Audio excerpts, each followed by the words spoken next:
Hi, this is Dr. Brooke Patterson. In this lecture, I will be discussing Chapter 3, Interviewing and Communication. Interviewing is the best chance to gain an understanding of the patient's beliefs, their concerns, and perception of their own individual health state. This information can vary greatly between patients. Interviewing allows for the compilation of subjective and objective data. You can also distinguish factors such as a patient's orientation, physical appearance, posture, conversational abilities, and overall demeanor, which is part of what we call a general survey that we will discuss in the weeks ahead. To summarize, it is an opportunity for observation and gathering information. While gathering pertinent patient history, we will be using a technique called motivational interviewing. Motivational interviewing is an evidence-based method of communication that enhances the nurse-to-patient relationship. These interviewing skills include open-ended questions, affirmation, reflective listening, and includes a teach-back method. The teach-back method is helpful in affirming a patient's understanding. The patient will simply teach back to you their interpretation of the information presented, allowing you to identify gaps in knowledge versus confirming patient understanding. When we talk about successful interview characteristics, we need to think about gathering accurate health information while establishing trust and building rapport. The phases of interviewing outlines the components of a traditional health interview. The ends of the interview should always provide an opportunity for the patient to ask questions or discuss any uncertainties or clarifications. It is important that patients do not feel rushed during this process, as they will be more reluctant to ask crucial questions. Prior to actually interviewing the patient, it is important to review the patient's medical and nursing records to gain an understanding of the patient's history and to start painting the picture of the patient's story. During the pre-interview, it is important to think about goals and focus on balancing provider goals with patient goals. Remaining calm and unhurried helps establish a trusting relationship. It is important to help the patient feel as relaxed as possible. Therefore, we must pay attention to our verbal and nonverbal behaviors. Recognizing the workload in various patient scenarios and/or stressors a nurse may be experiencing, we cannot neglect our own emotional needs and may need time to organize our thoughts prior to seeing a patient. As nurses, it is important that we acknowledge our own feelings and tend to our own emotional needs.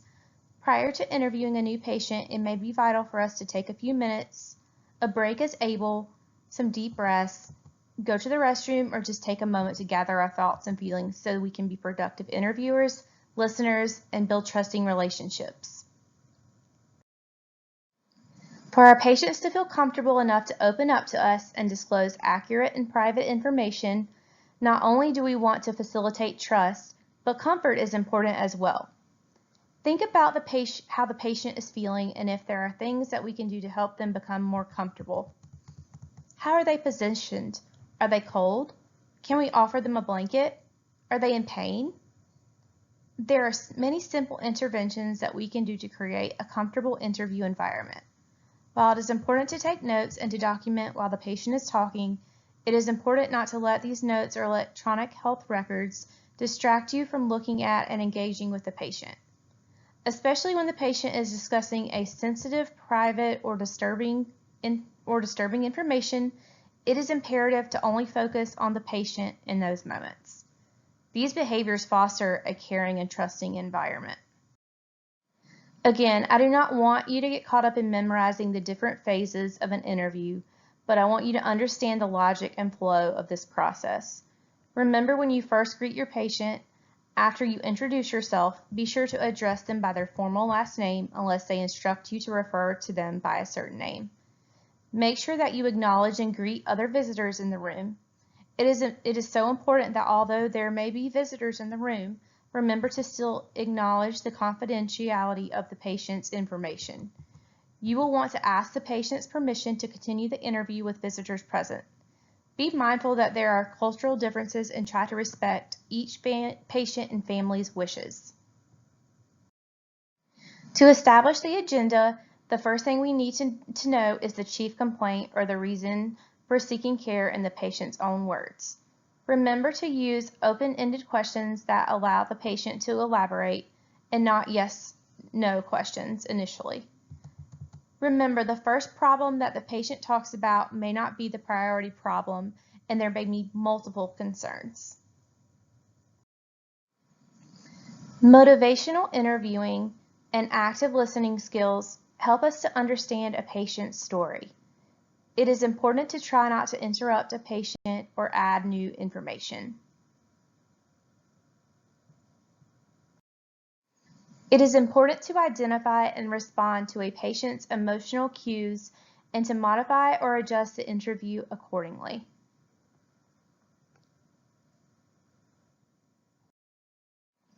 This slide lists the clues to the patient's perspectives on illness.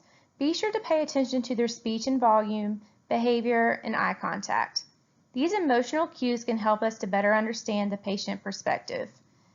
Because one cannot assume someone's health literacy, it is important to use plain English words if the patient is English speaking, and not medical jargon or abbreviations.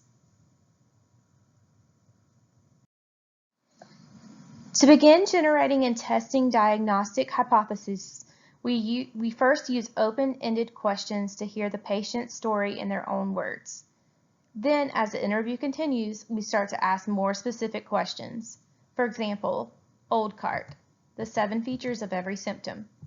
Although we start the interview with open-ended questions, we eventually end the interview with yes or no questions when we ask about pertinent positives and negatives. This is called the review of systems. This will all make sense to you when you get to complete your health history and you can visualize how this is laid out. You can also see an example in your book. We then create a shared understanding of the problem, acknowledging the difference between disease and illness, disease meaning the explanation the nurse uses to account for the symptoms, versus illness, how the patient experiences the disease. During the termination phase, you will summarize the important points of the interview, allow time for final questions, discuss the plan of care, use the teach-back method that we talked about earlier, and review and follow-up will occur.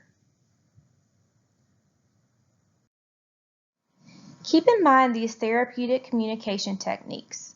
While being an active listener, think specifically about your nonverbal communication and empathetic responses. Try to reassure the patient and validate their feelings.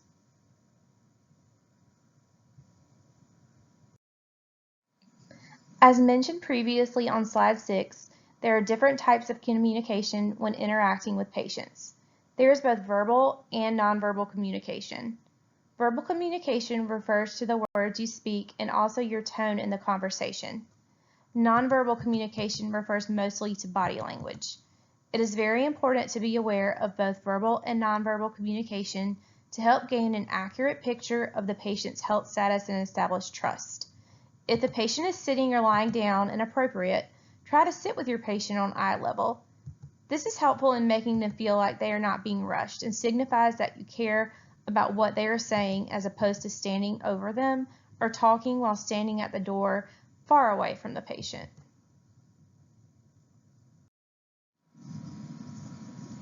We must adapt the interview for specific patient populations. A patient who is deaf or hard of hearing may need certain accommodations. It is very important to find out the patient's preferred method of communication. If necessary, an interpreter or writing aid may be used. If the patient uses a hearing aid, ensure it is on and working. Eliminate any background noise and speak at a normal volume and rate. For patients with impaired vision, interventions such as shaking hands to establish contact, orientation to patient surroundings, encouraging the patient to wear contacts or glasses, and the use of appropriate words because posture or gestures may not be visualized are crucial to communication.